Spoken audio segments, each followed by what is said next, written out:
I'm MaryBeth Smith for the Feldenkrais Guild of North America. My guest is Elisabeth Osgood-Campbell. She is a Continuum teacher, an expressive arts therapist, and an artist. She's taught at the Harvard Graduate School of Public Education and is on the faculty of the Tamalpa Institute. And she served for 9 years on the board of directors of the International Somatic Movement Education and Therapy Association, ISMETA. She's the co-chair of their Research and Publications Committee. She's also the lead author for ISMETA's Statement on Diversity, Equity, and Inclusion. She's been an ally, scholar, and activist on these issues for 40 years. Welcome, Elisabeth. Thank you, MaryBeth. What a pleasure to be here. I want to dive right into a couple of sentences that jumped out at me from ISMETA's Statement on Diversity, Equity, and Inclusion. And I will be posting the link in the description box so that our viewers can check it out. And one of the statements says, racism is embedded in our bodies. Can you help us understand that statement? Certainly. As a somatic movement practitioner for decades, I believe and I experience in myself and others these various layers of our personal and cultural contexts in my own connective tissue. The analogy that I've heard often used is we are fish swimming in water, and that water inherently impacts us, shapes us, feeds us, and determines certain behaviors. And many of those, in terms of culture, are implicit or unconscious, subconscious. So the fact that I have grown up in the United States indicates that the water I swim in is informed by the legacy of slavery. That is one of the founding principles of our culture, that our entire society developed on that foundation, that we have not yet had a truth and reconciliation process to face and heal. I happen to be a woman of privilege in that system as a white woman. I am constantly coming up against some subconscious beliefs that I have, that I was raised with, even though I've been working this material for 35 years. And I learned very early on in my education of sometimes being the only white person in a room full of students, Black students, Latinx students, Asian American students in these various courses on their histories, right? Their stream or their thread in the fabric of US history. That to say, oh, I'm not racist is not really that helpful, because the truth is that we all are swimming in this water that has been tainted by this history. So the best I can do as a white woman in this system is to say, yes, I am on some level still working with the racism that is embedded in who I am as a member of this culture and society. And it's my responsibility to continue unlearning those tenets that have gone unexamined for too long. Can you give a concrete example? You said, I experience this in my connective tissue. Was that just a metaphor, or can you kind of physicalize give an example of what you're talking about how we carry racism in our bodies? It's a very classic example that may be familiar to other people from things that they've read or their own experience, that if I'm in the Boston metro area, and if I'm walking down a street in a certain neighborhood in Boston and I see a large Black man coming in the opposite direction, there's an alertness that comes up in my system, my nervous system and my connective tissue, right, that are intertwined. that does not get triggered or activated if it were a large white man of the same age in the same clothes walking down the street. That's a great example. I was hoping you would say something like that. Because there are so many images in our media about large Black men being dangerous to white women, to being a threat. Elisabeth, another statement that jumped out at me from the ISMETA statement was that we should be working toward individual healing and collective transformation. Mm. Those are pretty big ideas. Can you talk a little more about that? Sure. A larger vision that this statement obviously holds. Somatic movement work is about optimizing human functioning. And that includes body, mind, and potentially spirit, so that we have a physical sensory experience of coherence and integration in ourselves that allows us to make more skillful choices, more creative choices that support our own well-being and self-realization, perhaps, to use that word, right? Our optimal functioning in the world, physically, emotionally, intellectually, etc.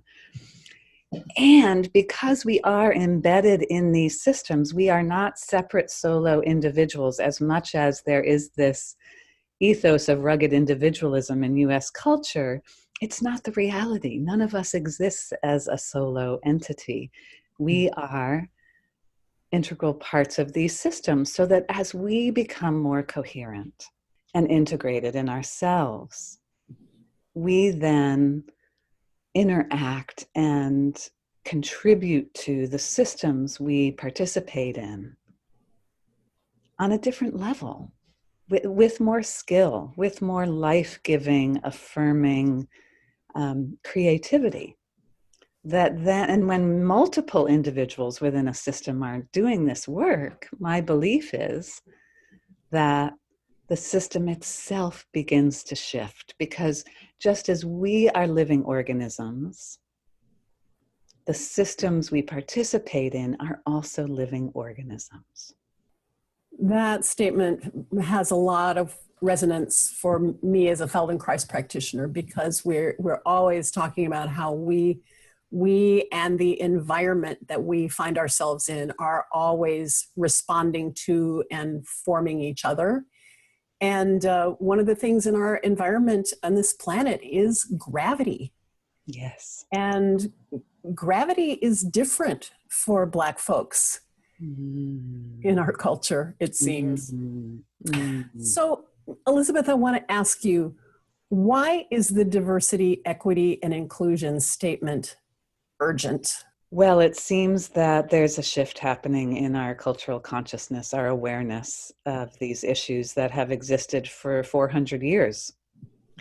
And that many Black people and other people of color and Indigenous people have been speaking out for centuries about these issues. And for whatever reason, right now, like in the 60s in a way, the 1960s, I think probably due to the technology of cell phones and being able to see these recorded, not staged, this is not a movie, these are not actors, these are real time, live interactions being documented for everyone to see, so that the voices of Black people and people of color and Indigenous people are now being validated or verified by these videos. There is proof for the average nice white person who never would speak a racist insult or want to harm anyone of color directly, but who has never realized the conditions of structural inequality that exist. These and many of them are my friends and my family members, right? Members of my community.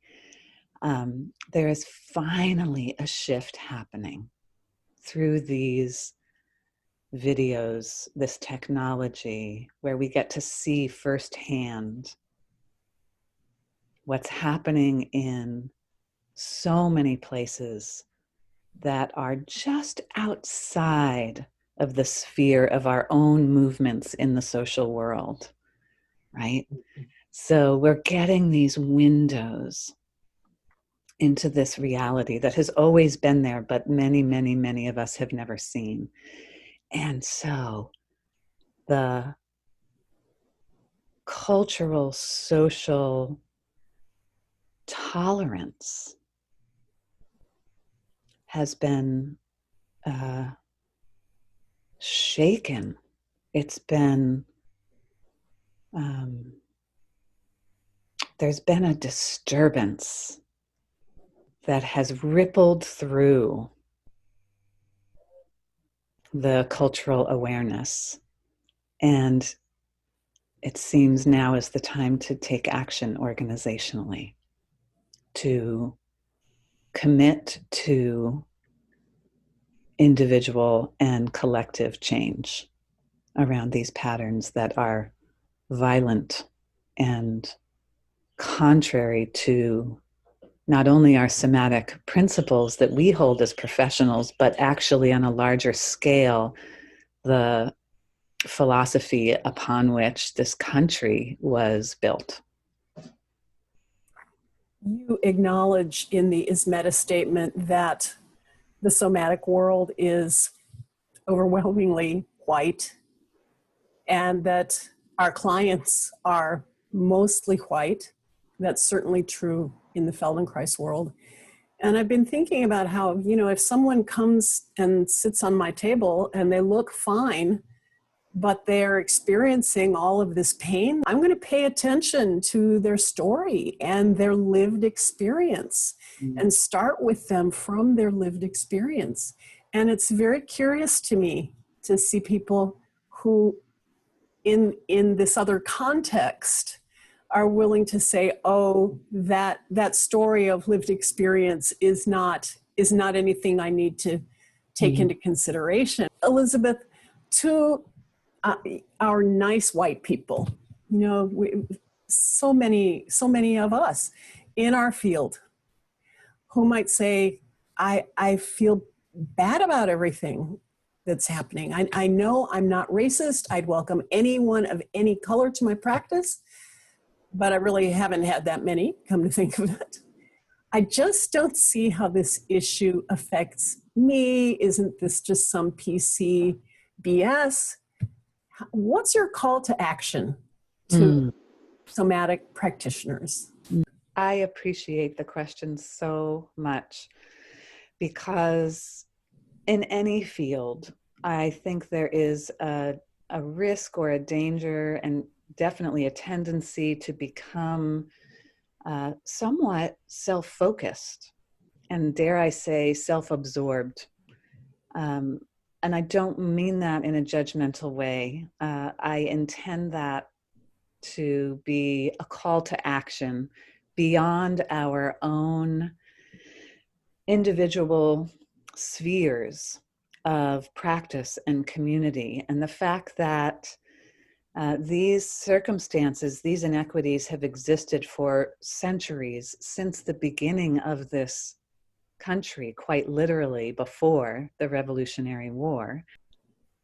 I believe that it's the responsibility of each individual and the field of somatics in general to begin tending to the larger body, the cultural body that I've referred to earlier.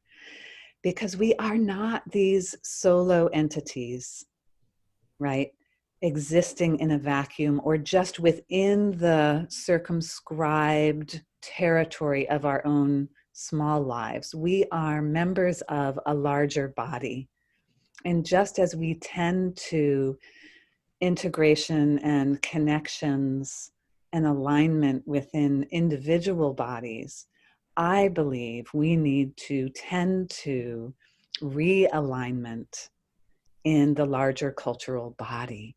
And that means perhaps taking action in your own personal growth, but also in other realms, whether they be educational, economics, supporting Black businesses, political, if that's what you're called to do, because these are the ways that we can impact the structures that maintain our cultural body. And so as practitioners of change, we need to reach into the cultural body itself, beyond our practice rooms, and begin this work in whatever ways we are called to, on the edges of our comfort zones. It's not about being comfortable at this point. It's about finding the edge of the comfort zone and tapping into core support in order to reach, right? Do that extension just beyond or just at the limit of your comfort zone. That's my belief, and that's my hope for each of us individually and collectively as a field, that we can engage in this work now. Effective, intelligent, mindful action that leads to freedom, not just for ourselves, but for everyone. Thank you, Elisabeth Osgood-Campbell. It's been a pleasure. Thank you, MaryBeth. It's been a joy to have this conversation with you today.